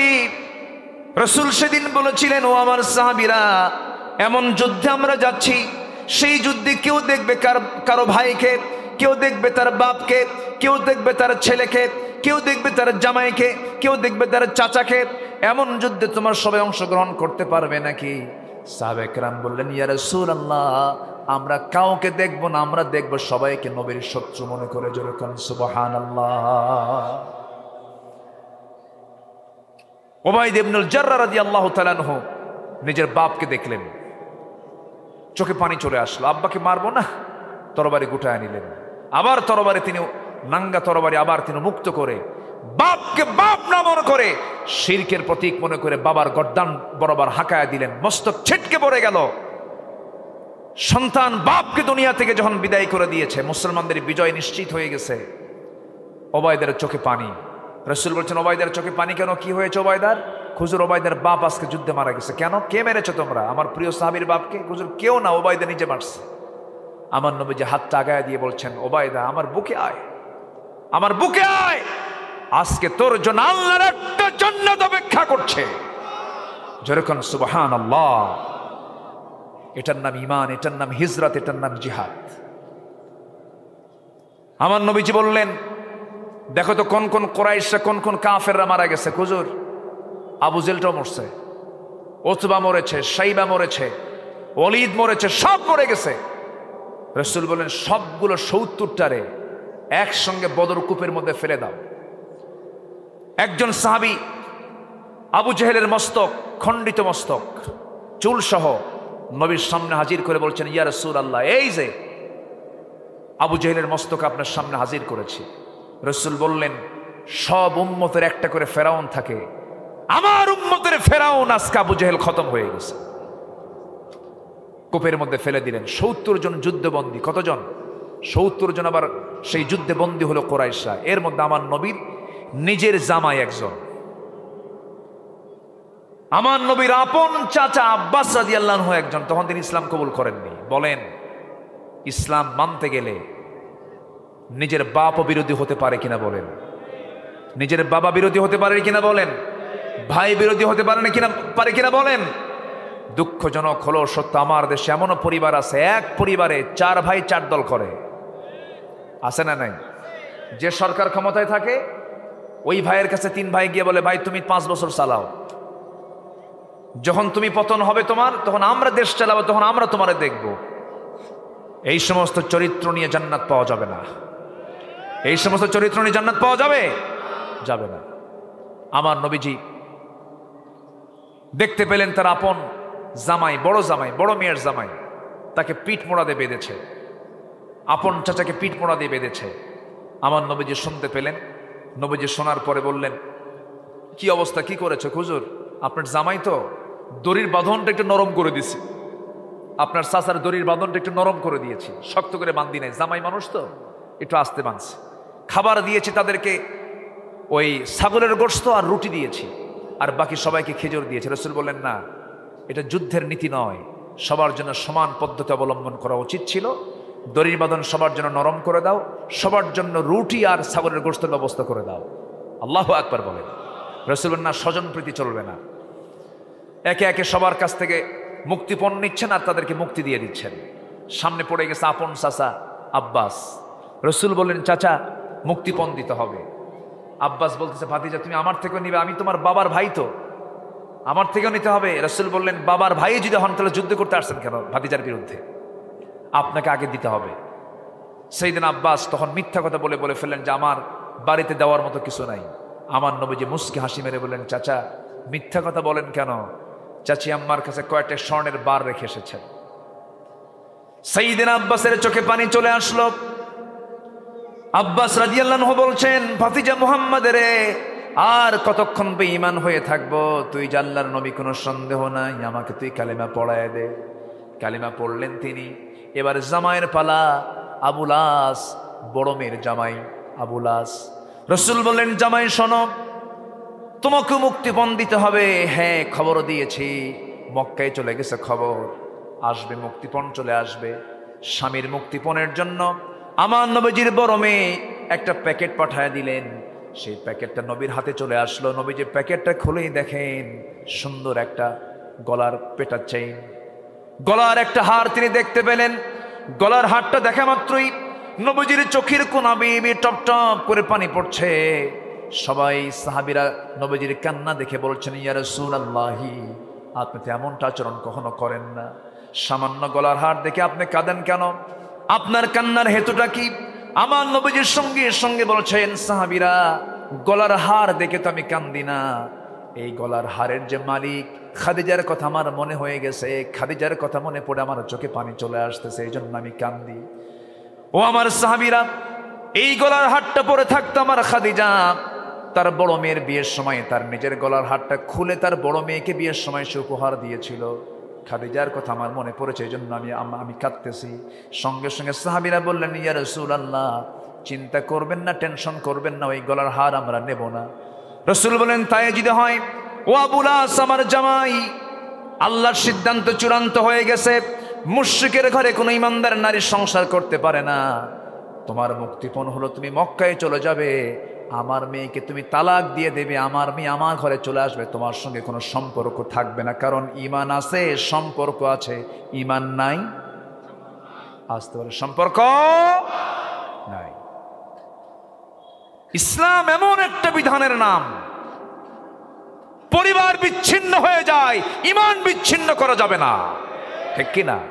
আমার নবীজি মেয়েকে তার ঘরে উঠায় নিলেন। অনেক লম্বা কথা ছিল, শর্ট করে ফেললাম। আমার নবীজি এরকম করে বদর পাড়ি দিলেন, উহুদ চলে আসলো, উহুদ পাড়ি দিলেন, খন্দক চলে আসলো, খন্দক পাড়ি দিলেন। মদিনার 10 বছরে দিনকে কায়েমের জন্য তাকে 86টা যুদ্ধ করতে হয়েছে। এই জিহাদকে যারা দুর্বল ভাবেন, এই জিহাদের এই অপশনকে যারা অতিরিক্ত মনে করেন, তাদের ঈমানকে নবায়ন করা দরকার। আসতে বলবেন না, জোরে বলুন, ঠিক কিনা? তাদের ঈমানকে নবায়ন করতে হবে, তাদের ঈমানকে আবার নতুন করে তওবা করে জিহাদের গুরুত্ব বুঝে সিদ্ধান্ত নিতে হবে। সম্মানিত ভাইয়েরা, আরেকটা ছোট্ট কথা বললেই জিনিসটা স্পষ্ট হয়ে যাবে। আমার নবীজি জীবনে যত যুদ্ধ অংশগ্রহণ করেছেন, সবচাইতে বড় অভিযানটা ছিল হলো তাবুক অভিযান। কি অভিযান বলেন তো? তাবুক অভিযান। 30,000 সাহাবী নিয়ে রাসূল সেই যুদ্ধে অংশগ্রহণ করেন। কত হাজার? 30,000 সাহাবী। তাবুকের প্রান্তরে গেলেন, যুদ্ধ হলো না, রোমানদের বিরুদ্ধে যুদ্ধ হলো না, বিনা যুদ্ধে তিনি সেই তাবুক প্রান্তর থেকে ফিরে আসলেন। ফিরে যখন মদিনায় ব্যাক করে মসজিদে নববীর ভিতরে বসে আছেন, এমন সময় এক সাহাবী নবীর সামনে গিয়ে আস্তে করে বসে বলেন, হুজুর, সবাই তো যুদ্ধে গেছিলেন আপনারা, কিন্তু আমি কাব বিন মালিক, আমি কিন্তু যুদ্ধে যাই নাই। রাসূল বলেন, কেন যাও নাই? হুজুর, এমনি গড়িমসি করেছি, ইচ্ছা করে যাই নাই। আর কে কে যাও নাই? হুজুর, হেলাল বিন উমাইয়া যায় নাই। আর কে যাও নাই? মুরারা বিন রাবিয়া যায় নাই। আর কে যাও নাই? জানা নাই। আমার নবীজি বলেন, কাব বিন মালিক, তুমি এখন যেতে পারো। চলে গেলেন। চলে যাওয়া মাত্র রাসূল নোটিশ জারি করলেন, মদিনাবাসী সমস্ত আমার সাহাবীরা শুনে রাখো, কাব বিন মালিক, হেলাল বিন উমাইয়া, মুরারা বিন রাবিয়া, এই 3 জন ব্যক্তি তারা জিহাদে অংশগ্রহণ করে নাই। এই জন্য এই 3 ব্যক্তির সাথে সর্বপ্রকার লেনদেন, আচার ব্যবহার, সালাম কালাম সব বন্ধ, বয়কট। নাউজুবিল্লাহ বলবেন না? এটা কি নবীর যে সিদ্ধান্তটা, এই সিদ্ধান্ত কি নরম সিদ্ধান্ত না শক্ত সিদ্ধান্ত? কিসে অংশগ্রহণ করে নাই? বলেন, কিসে যায় নাই? জিহাদে যায় নাই।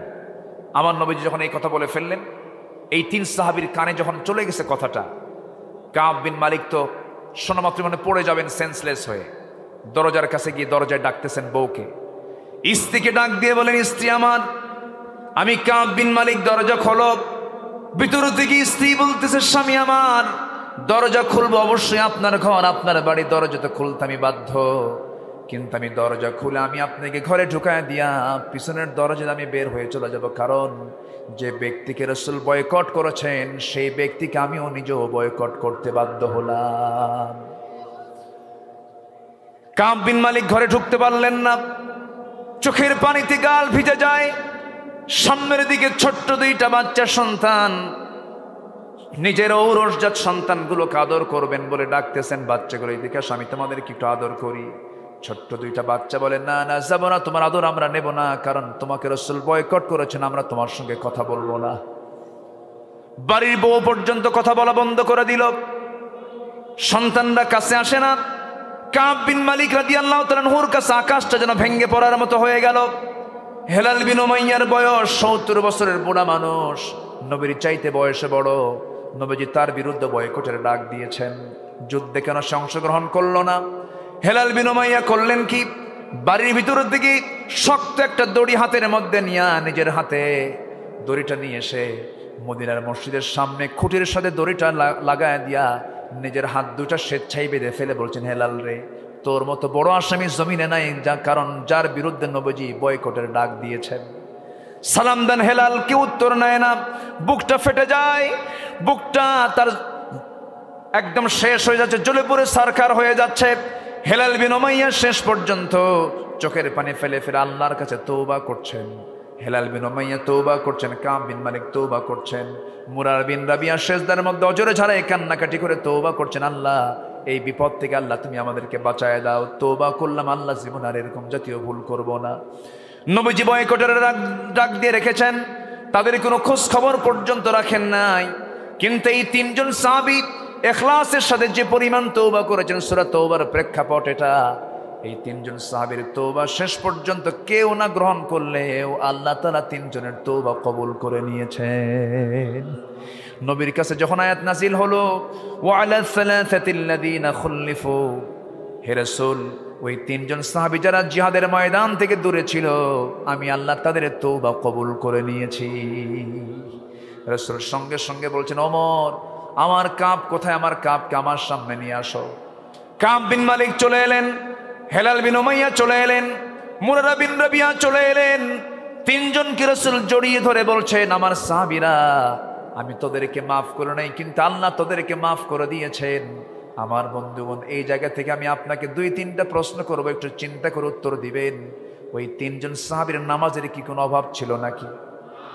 আসতে বলে, আমার আপনার চাইতে তাদের নামাজ দুর্বল না মজবুত? মজবুত। নামাজের কোনো অভাব ছিল না। তাদের কি নবীর প্রতি মুহাব্বতের কোনো অভাব ছিল নাকি? তাও ছিল না। আল্লাহর পথে দান করার ক্ষেত্রে তাদের কোনো অভাব ছিল নাকি? কোনো কিছুদিন সংকট ছিল না। তাহাজ্জুদ ছিল, চোখের পানি ছিল, জিকির আজগার ছিল, সব কিছুই ছিল, নবীর প্রতি মুহাব্বত ছিল। কিন্তু শুধুমাত্র কি করেছেন? একটা যুদ্ধের ময়দানে রাসূল তো বলতে পারতেন, শোনো, ৩০,০০০ সৈন্য নিয়ে গেছিলাম, যুদ্ধই হয় নাই, যা আমি তোমাদেরকে মাফ করে দিলাম। কিন্তু রাসূল তাদেরকে শক্ত করে ধরলেন কেন? এই জন্য ধরলেন, জিহাদকে কোনো ক্রমেই দুর্বল চোখে দেখার কোনো সুযোগ নাই। ঠিক কিনা? আল্লাহ বলছেন, ওয়াল্লাযীনা আমানু, যারা ঈমান আনবে, ওয়াহাজারু, যারা হিজরত করবে।